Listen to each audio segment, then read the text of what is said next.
Vous êtes Antoine Armand, député de la 2e circonscription d'Annecy, jeune député, 31 ans, estampillé Renaissance. Bonjour, tout d'abord. Bonjour, merci pour cette proposition d'échange. Merci à vous parce que, du coup, comme vous l'avez promis dans votre programme, vous êtes accessible. Le 2 février dernier, vous avez rencontré des lycéens à l'Assemblée, des lycéens de Cran-Gévrier, donc on a eu vent de ça.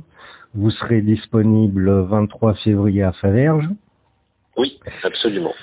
Et ma première question, c'est au bout de 7 mois de mandat, comment ça se passe pour vous? C'est un gros défi de concilier à la fois le travail qu'il faut mener à l'Assemblée nationale, parce que je le rappelle toujours, le premier travail d'un député, c'est de voter la loi, de travailler, de concevoir la loi. Et donc, ça nécessite d'être très actif, très présent à l'Assemblée. Et puis, de pas la voter, de pas la concevoir sur rien ou sur n'importe quoi. Et donc ça implique d'être aussi très présent localement dans la circonscription où on vit, où on est élu, pour tout simplement prendre la température en permanence. Et puis aussi pour faire remonter des choses qui, vues de Paris, vues de l'Assemblée nationale, peuvent paraître des détails, peuvent paraître très spécifiques, mais qui en fait, au quotidien, sont importantes pour les élus, pour les associations, pour les entreprises, qui peuvent les freiner, qui peuvent les gêner. Et ça, c'est aussi notre travail de faire remonter ces petites choses pour les corriger et pour permettre aux gens de réussir ce qu'ils entreprennent, de se sentir mieux dans leur vie, d'être aussi à l'aise dans les projets qu'ils commencent. D'accord. On vous a vu il y a pas longtemps sur BFM TV. C'était assez cocasse d'ailleurs face à deux députés de l'opposition, deux groupes différents. Vu de loin, on a l'impression d'une grande cour de récré quand même. L'Assemblée. Quel est votre sentiment par rapport à ça? Ça me fait beaucoup de peine. Je crois que, moi, à chaque fois que j'entre dans l'hémicycle, j'ai quand même, ça me fait quelque chose. Je pense pas que c'est uniquement parce que je suis un jeune élu. Je pense aussi que c'est que j'ai une certaine vision de ce que doit être l'hémicycle. Et moi, j'ai beaucoup de gens qui me disent, c'est pas parce que les autres hurlent qu'il faut faire pareil, donc tenez bon, comportez-vous correctement. Et je pense qu'on peut être très en désaccord, qu'on peut être très en colère contre des idées, mais que ça n'aide pas de les exprimer en hurlant ou en s'invectivant. Et quand on voit les scènes qu'il y a eu avec le Rassemblement national, avec la NUPES, parfois l'un contre l'autre ou contre la majorité, je me dis, on rend service à personne en faisant ça. Ce dont on a besoin dans une démocratie qui fonctionne, si on a envie que les gens reviennent voter, on reviendra peut-être sur l'abstention, mais si on a envie que les gens reviennent voter, il faut que le débat soit clair. Ça ne veut pas dire que tout le monde est d'accord, ça veut juste dire que les positions des uns et des autres puissent être exprimées clairement pour qu'à la fin on comprenne de quoi on parle. Si on passe son temps à dire que certains veulent ruiner la France et que d'autres sont n'aiment pas les pauvres, par exemple, on ne fait rien avancer. On fait des jugements de valeur, mais on ne sait même plus de quoi on parle. Par exemple, sur les retraites, le bruit fait qu'on sait même plus parfois de quoi on parle en fait. Quel est le système dans lequel on est, quel est le système dans lequel on se projette, etc., etc. Et je crois que se hurler dessus et faire passer l'Assemblée pour une cour de récré, comme vous dites, c'est aussi ne pas prendre les citoyens pour des adultes responsables qui en fait demandent à être éclairés sur les conséquences et sur les projets de chacun. Les gens n'ont pas spécialement envie qu'on se hurle dessus, ça ne défoule personne. Ce qui compte, c'est que le débat soit appuyé sur des éléments, des faits. Après, on peut ne pas être d'accord sur les données, sur les résultats, sur ce que ça implique. Et c'est justement ça qui est important, parce que c'est le moment où on passe des faits aux convictions. En politique, il y a toujours une partie de conviction de sentiments personnels. Et c'est normal, mais il faut être capable de faire la part des choses entre ce qui est et ce qui relève pas de la fake news, comme on dit en mauvais français, et puis là, le moment où chacun se positionne. Et pour ça, il faut pas le faire que dans le bruit et la fureur. Oui, là, on se rend compte en fait que la partie débat est peut-être mal conçue. Nous, on s'intéresse beaucoup à comment fonctionnait la démocratie dans l'Antiquité notamment, et on avait des débats socratiques, on appelle ça, avec des règles, un règlement bien spécifique, des arbitres qui pouvaient noter les interventions, rejeter certaines selon certaines règles, et on s'aperçoit que c'est un peu l'anarchie au niveau de l'hémicycle, quoi. Est-ce qu'il faudrait pas réformer un peu la façon de fonctionner, la façon de débattre au sein de l'hémicycle? Oui et non, parce que j'entends ce que vous dites, mais d'un côté, on a déjà, d'un côté, on a déjà un certain nombre de règles qui encadrent le débat dans l'hémicycle. D'un autre côté, je suis d'accord avec vous qu'on ne peut pas se satisfaire de l'état du débat tel qu'il est, malgré le travail assez formidable et courageux que fait notre présidente Yael Braun-Pivet. Mais je prends un exemple. Il y a le débat en hémicycle, qui est donc celui qui est le plus visible, le plus connu. Mais il y a aussi, en amont de ce débat dans l'hémicycle, toutes les discussions, les débats en commission, dans les commissions permanentes, qui sont aussi filmées, mais qui sont beaucoup moins regardées et connues du grand public. Et là, vous pouvez constater que les débats sont beaucoup plus apaisés, sont beaucoup plus sur le fond. Okay. Et d'une certaine manière, c'est ça qui, je pense, est problématique. C'est pourquoi est-ce qu'aujourd'hui, dès qu'il y a une caméra ou dès que le débat est visible par tout le monde, il faut tout de suite se recroqueviller dans des postures partisanes. Pourquoi est-ce qu'on est obligé de dire que parce qu'on n'a pas la même étiquette politique, c'est pas vrai, c'est pas courageux, on est contre? C'est ça le vrai problème. Qu'est-ce qui fait qu'on se retrouve sans cesse renvoyé à son étiquette politique? Nous, élus, on en est probablement responsables. Mais quand même, la question se pose. D'ailleurs, la politique, maintenant, c'est devenu la politique des partis. Enfin, sous la 5e, ça a toujours été comme ça. Est-ce que c'est pas dysfonctionnel, ça? Est-ce que ça pollue pas, justement, le débat de s'accrocher à un parti? D'ailleurs, vous, étant estampillé Renaissance, êtes-vous d'abord le député de Renaissance ou d'abord le député de la 2e circonscription de la Haute-Savoie? Alors, je commence par cette deuxième question. Je suis évidemment le député de la 2e circonscription de la Haute-Savoie et parfois je le dis sous le ton de la boutade et je pense que ça peut agacer certains des administrés de Haute-Savoie, enfin des citoyens de la 2e circonscription, mais en réalité je suis aussi le député des gens qui n'ont pas voté pour moi. Ça ne veut pas dire qu'ils me doivent quelque chose ou que j'aurai une quelconque autorité, évidemment.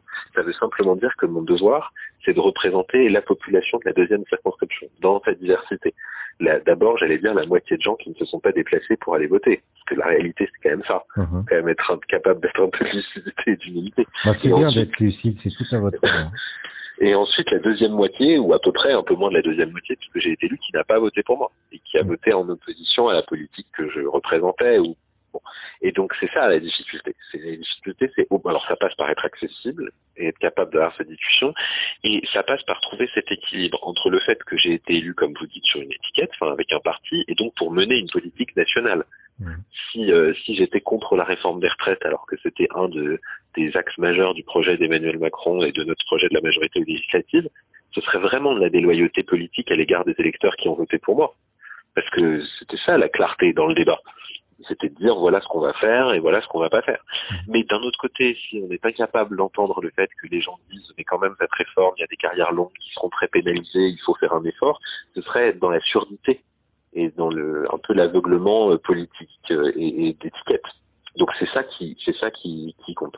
Après, sur votre première question, c'est intéressant parce que vous dites on est tombé dans la démocratie des partis, c'est assez juste, mais historiquement, il faut se rappeler que la 5e République a été créée pour justement éviter le régime des partis tel qu'il existait sous la 4e, où on changeait de gouvernement tous les 3-4 mois, parce que les radicaux de gauche faisaient finalement un accord avec la droite et inversement.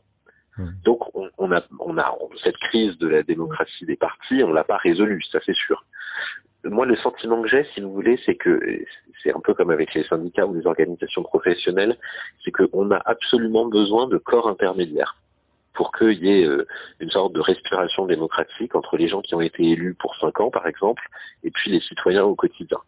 Mais force est de constater que les gens n'ont plus vraiment confiance ni dans les partis, ni dans les organisations professionnelles. Et c'est pour ça que je pense que des collectifs émergent. Alors, on le voit dans tous les domaines. Des syndicats, en fait.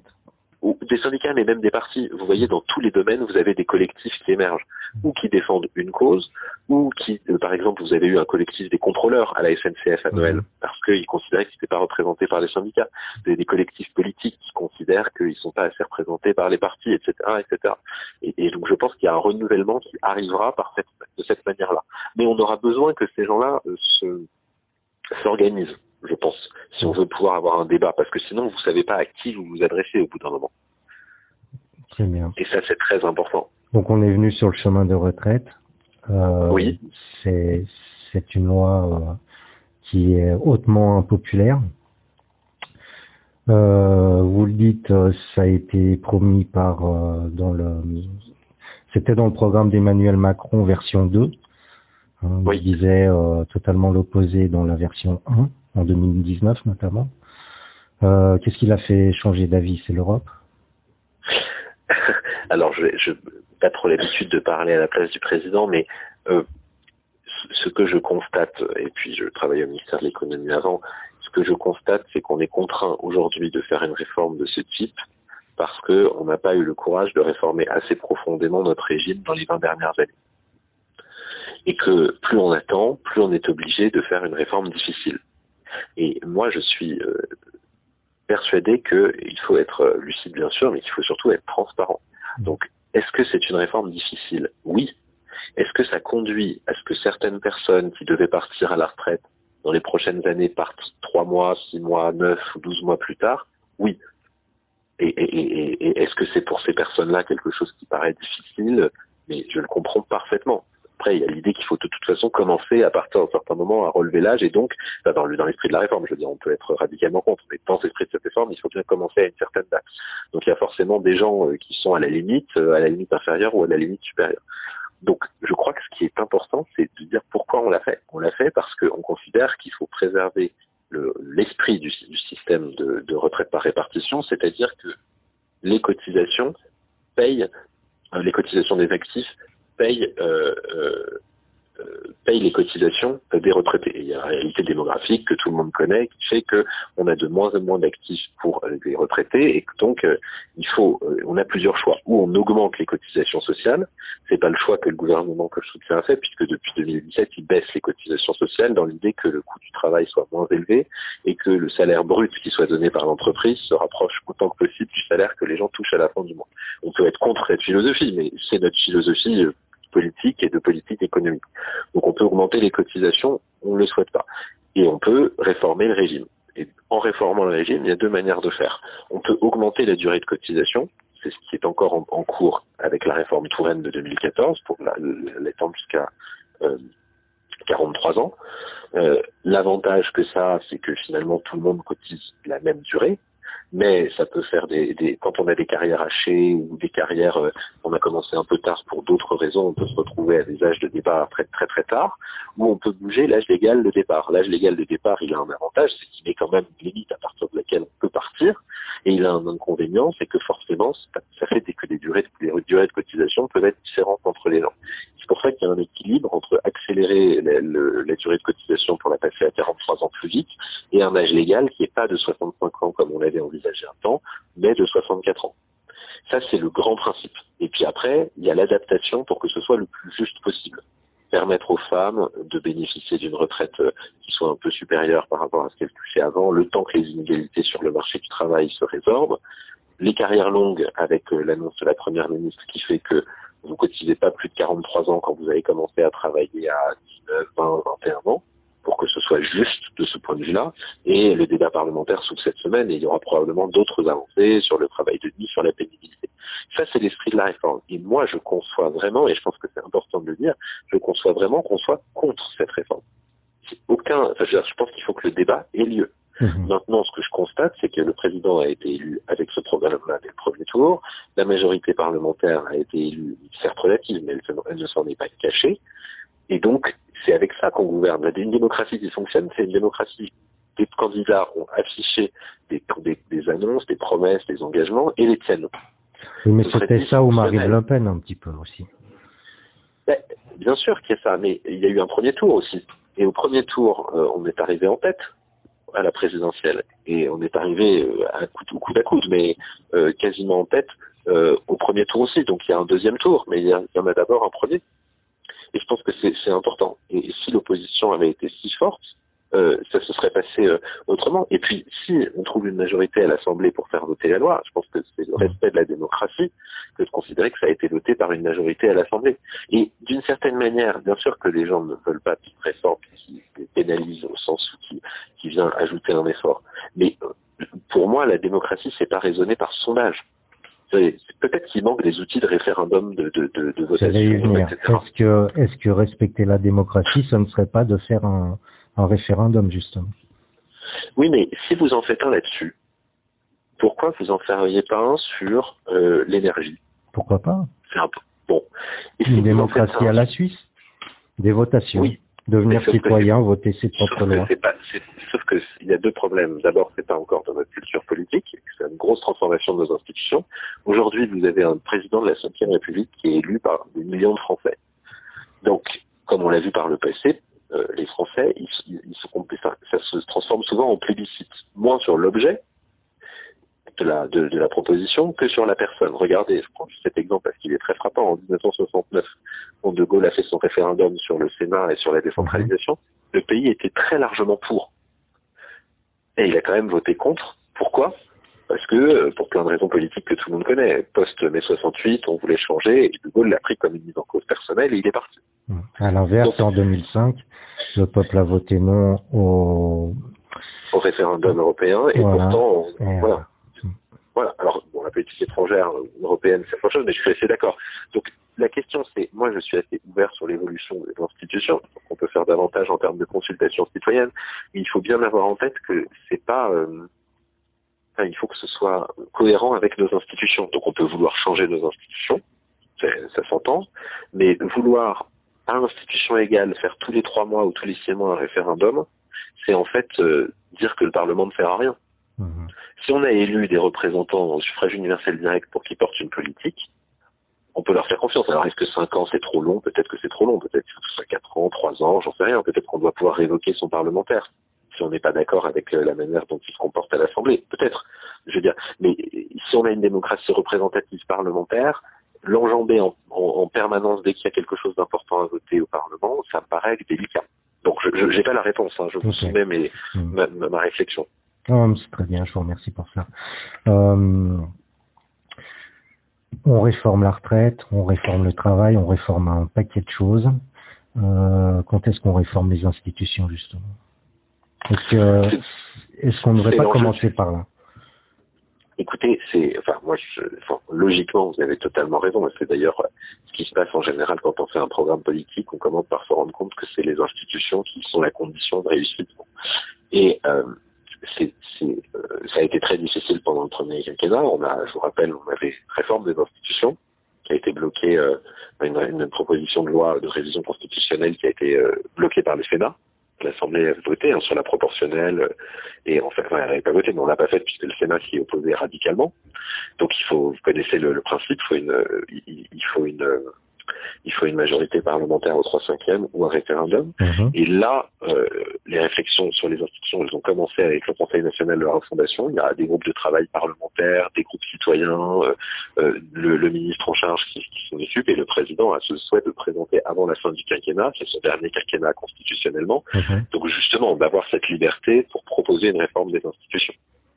Ce qui est très délicat, c'est que il faut trouver quelque chose qui puisse être voté ou par référendum ou par le Parlement au 3/5, et donc trouver un consensus sur ces questions. Et en fait, quand vous réfléchissez, vous voyez que les gens ont des avis assez divergents. Et donc c'est le travail qui est en train d'être mené. Je ne peux pas vous donner de date de rendu, mais clairement ce sera entre dans 6 mois et dans 1 an ou 1 an et demi que les propositions qui ont émergé des différents groupes de travail du Conseil national de la refondation seront mises sur la table, et qu'on verra dans les discussions politiques avec le Parlement, avec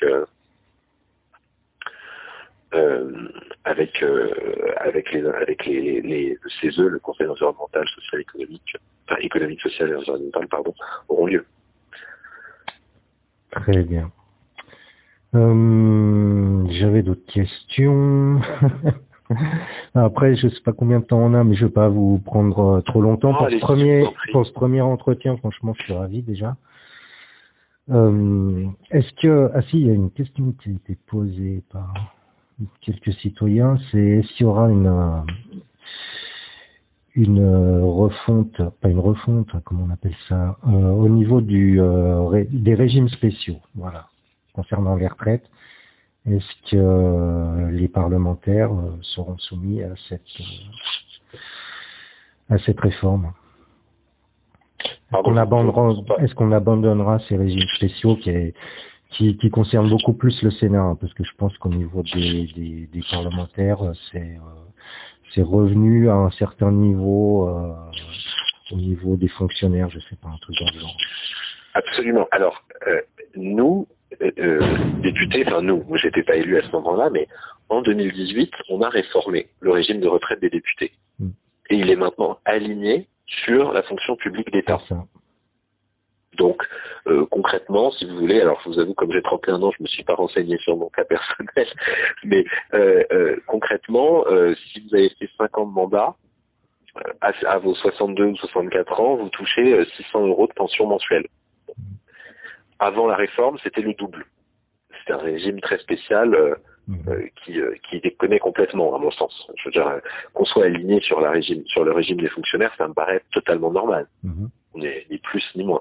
Je crois que de mémoire, les sénateurs ne sont pas encore tout à fait dans cette démarche-là. Ils se cachent derrière une pièce autonome. Mais bon, enfin, voilà. Bon, je crois qu'il faut être assez honnête. Il faut être exemplaire. Ça ne veut pas dire qu'il faut. Ça ne veut pas dire qu'il faut, comment dirais-je, il faut pas se flageller. C'est-à-dire, c'est important que des gens qui s'engagent dans la vie publique. Moi, j'ai la chance d'être fonctionnaire, mais si vous n'êtes pas fonctionnaire, vous prenez un risque énorme quand vous êtes élu. Vous n'êtes pas sûr de retrouver un emploi par la suite, surtout si vous n'êtes pas cadre supérieur, etc. Donc, il faut aussi permettre aux gens de pouvoir avoir cet engagement un temps dans leur vie. Sinon, vous avez que des professionnels de la politique après. Donc il faut permettre que ce soit une activité rémunérée et que vous constituiez des droits, mais ni plus ni moins que quelqu'un qui sert le pays. Donc je trouve que cette réforme de 2018, elle me paraît correspondre. J'ai vu beaucoup effectivement de fausses informations selon lesquelles les députés se gaveraient. Et ça c'est l'antiparlementarisme un peu classique. Oui, faut bien regarder effectivement. Ouais. Ce débat autour des retraites, cette réforme autour des retraites, est-ce que c'est pas un faux problème? Est-ce que c'est pas reculer le délai encore, parce que bon, on a une démographie qui est en baisse, on a besoin d'une démographie croissante pour soutenir le système capitaliste en fait, une croissance non-stop. Est-ce qu'il faudrait pas plutôt réformer le travail, le salariat, repenser l'économie, essayer de se sortir d'un capitalisme qui est voué à l'échec, d'une croissance infinie avec des ressources finies? Alors, on peut avoir le débat sur la croissance. Moi, je dis juste un mot que vous avez souligné avant sur le travail. Parce que je pense, et ça je crois, moi j'y crois fort et je crois que c'est, j'allais dire, la leçon principale de la réforme des retraites, du débat qu'on a. C'est que si on est dans un monde où les gens veulent partir le plus tôt possible à la retraite, bien sûr, il y a la question de la pénibilité et ça concerne beaucoup de gens et c'est important, je ne nie pas du tout. Et bon, mais je prends cet exemple. On parle de la pénibilité. Si c'est insoutenable de passer de 63 à 64 ans en âge de départ pour des raisons de pénibilité, c'est que en fait, ça l'était avant. C'est que vous êtes cassé par le travail à partir de 55, 56 ans. Et que en fait, certes, c'est très dur de passer de 63 à 64, mais c'est qu'il y a déjà un gros problème. De même, de manière générale, si la société ne veut pas travailler 1 ou 2 ans de plus sur 40 ans de carrière, c'est qu'on doit repenser notre rapport au travail. C'est qu'il y a quelque chose qui n'est pas épanouissant dedans. C'est que vous le voyez comme une contrainte et que vous n'avez pas pu changer de métier. Que on a de plus en plus des places de revenus et moins de places de travail, en fait. Je pense pas que le Uber, il soit ravi de faire ça et c'est ce qui aide les livreurs de repas à calmer un peu la courbe du chômage, quoi. Exactement. Et c'est pour ça que moi, je suis persuadé qu'une des réponses principales, elle tient dans l'industrie. Pourquoi? Parce que quand vous travaillez dans l'industrie, au sens large, c'est pas forcément comme l'image d'Épinal, mais là, dans ce secteur-là, vous avez de l'ascension sociale. Et donc moi, que quelqu'un soit livreur Uber pendant quelques temps, parce que ça lui permet de payer une formation ou ses études et de changer de métier, très bien. Mais la précarité longue, durable dont on ne sort pas, c'est pas acceptable socialement. Et ce qui a complètement changé dans notre société, c'est que dans les années 70 ou 80 ou 90, l'ascension sociale existait, au sens où vous pouviez raisonnablement penser que vous seriez mieux loti que vos parents, que vous auriez un métier qui vous correspondrait davantage, que vous auriez plus de revenus, que vous travailleriez moins longtemps. Et on a basculé dans l'autre sens. Et donc, c'est ça le plus grave, c'est de ne pas être capable de garantir à quelqu'un qui veut s'engager, qui trouve un travail qui a du sens pour lui, qu'il va en vivre correctement. C'est ça la priorité pour moi. Et c'est pour ça qu'il faut se garder de la précarité grandissante dans les métiers, c'est pour ça qu'on régule les plateformes et qu'on va le faire davantage, et c'est pour ça qu'il faut réindustrialiser, produire en France, parce que moi je visite toute la journée des entreprises, et je peux vous dire que j'étais encore chez Stobini, chez SMR, chez Fournier, je vois beaucoup de gens sans idéaliser, mais je vois beaucoup de gens qui trouvent beaucoup de sens à leur métier. Parce qu'ils produisent quelque chose localement, eux-mêmes, ils sont capables d'innover, ils sont capables de progresser dans leur carrière. Et ça, c'est très important. On a encore des artisans chez nous, mais ça devient compliqué, hein, ça c'est sûr. Et autre question, sommes-nous dans le plein emploi actuellement? Ce qui est sûr, c'est que depuis 20 ou 30 ans en France, on s'était habitué au chômage de masse. On avait depuis une vingtaine ou une trentaine d'années des taux de chômage qui correspondaient à du chômage de masse. Et on se retrouve en France et encore plus en Haute-Savoie, parce qu'en Haute-Savoie, vous savez qu'on est quasiment à 4,5% de chômage, de chômage, ou plus, dans ce qu'on appelle en théorie économique le plein emploi, avec des difficultés de recrutement, etc. Mais ça ne veut rien dire le plein emploi. Je veux dire, il y a la réalité la théorie macroéconomique et puis la réalité du quotidien. Donc, on est en train de faire disparaître, et ça, c'est moi ma conviction, bien sûr, puisque c'est le gouvernement que je défends, c'est parce qu'on a mené des politiques qui ont permis ça, a permis de réduire le chômage. On a encore un défi extrêmement important. On a deux défis en réalité très importants. On a la question de l'emploi des seniors, et on a deux, et c'est en partie l'emploi des seniors, mais pas que, le taux de chômage de longue durée. On a encore beaucoup de gens qui sont au chômage depuis plus d'1 an et qui n'arrivent pas à retrouver un emploi. Et ça doit être nos deux priorités sociales et économiques. Mais si je mets ça de côté, il y a une autre conséquence du fait qu'on n'a plus beaucoup de chômage, c'est que maintenant il faut travailler sur la qualité de l'emploi. Ce qui nous intéresse, c'est un plein emploi de qualité. C'est de transformer des emplois précaires ou des emplois dans des conditions pas faciles, de services qui rémunèrent pas très bien, en emplois industriels de qualité, où on a du temps pour soi, où on peut organiser son travail comme on l'entend. C'est ça demain ce qu'on doit être capable de faire. Ok. Je passe à un autre sujet. Il y a sur la 6e circonscription de la Haute-Savoie, il y a un conseil citoyen qui s'est monté pour relationner directement avec le représentant, c'est-à-dire le député de la 6e circonscription, dont j'ai oublié le nom. Seriez-vous favorable à ce qu'une assemblée de citoyens de circonscription se mette en place pour relationner directement avec vous? Oui, absolument. Moi, je suis très ouvert aux initiatives. Et je pense que ce que fait Xavier Roseland, ce que fait aussi ma collègue Véronique Rioton, la première circonscription, ce sont des belles innovations.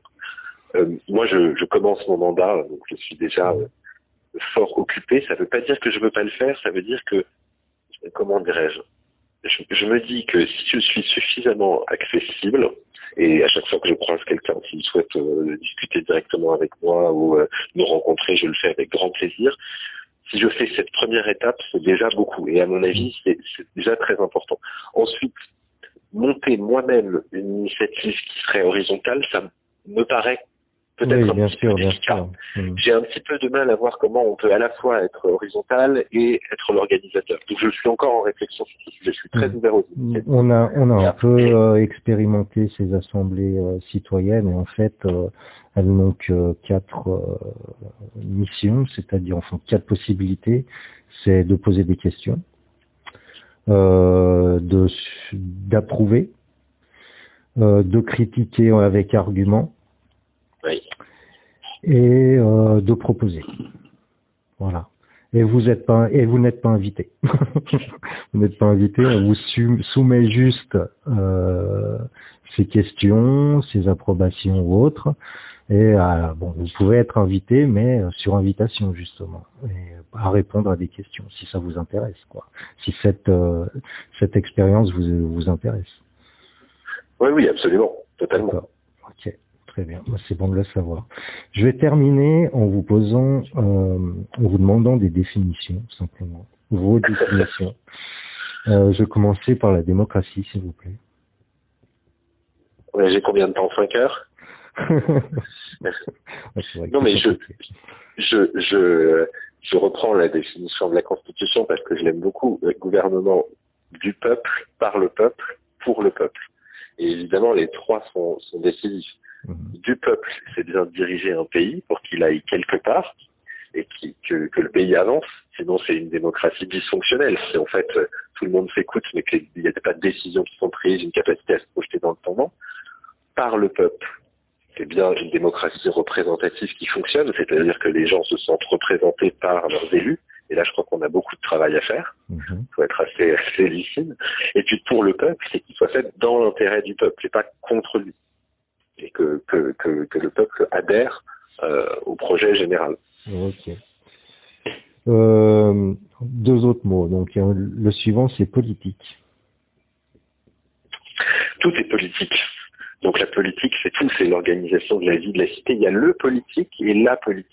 Le politique, c'est comment est-ce qu'on organise la vie de la cité. Et la politique, c'est les débats qui permettent de confronter les visions de la cité. C'est indispensable d'avoir différents points de vue. Sur celle-là, vous aurez un bon point, je pense. Citoyen, pour le dernier mot. Le citoyen, par définition, par construction, c'est quelqu'un qui a des droits civiques dans notre pays. Mais ça, c'est la définition faible. La définition forte, vous savez, il y a un grand économiste qui a eu le prix Nobel qui s'appelle Amartya Sen, qui a parlé des capacités. Les capacités, c'est les besoins de base qui doivent être comblés pour que quelqu'un puisse être un acteur économique, social, politique. Donc, ce qu'explique Sen, c'est par exemple, si vous n'avez pas accès à une alimentation, à de l'eau, à du logement, etc., ben, forcément, vous ne pouvez pas vous concentrer sur autre chose. Et ben, j'allais faire le parallèle en disant, le citoyen, c'est quand même quelqu'un qui a la possibilité d'agir dans la cité, c'est-à-dire qui est suffisamment cultivé, informé, instruit pour pouvoir agir. Il connaît ses institutions, par exemple. Il sait ce que c'est un député. Il sait quelle est l'histoire du pays dans ses grandes lignes et il connaît les quelques projets politiques dont il est question. Sinon, c'est un citoyen un peu aveugle, à mon avis. Et c'est ça qui fait défaut pour devenir citoyen, je dirais, c'est on manque de formation du citoyen aujourd'hui. C'est très juste, oui. Mais bon, c'est peut-être à nous de la faire. Si on veut s'élever au rang de citoyen, et ben organisons-nous pour faire cette éducation du citoyen entre nous déjà. Absolument. Très bien. Je vous remercie beaucoup, c'était très intéressant, j'ai beaucoup apprécié cet échange. Ben, je vous en prie, je suis à votre disposition et puis si d'une manière ou d'une autre je peux vous aider ou je peux participer à des débats que vous menez, je le fais avec grand plaisir. Vous n'hésitez pas, c'est mon numéro. L'idée du collectif, c'est aussi de repolitiser un maximum de personnes pour qu'ils deviennent des citoyens et qu'ils s'intéressent et qu'on n'ait plus ce taux d'abstention record et ensuite que des gens qui se plaignent. Donc, moi, ce que je vous propose, c'est qu'on mette en place, de notre côté, essayer de mettre en place cette assemblée de circonscription et de revenir vers vous si ça voit le jour. Avec grand plaisir, je suis à votre disposition. Merci beaucoup, à très bientôt, j'espère. Je vous en prie, passez une bonne journée. Bonne continuation, courage. Merci. Au revoir. Au revoir.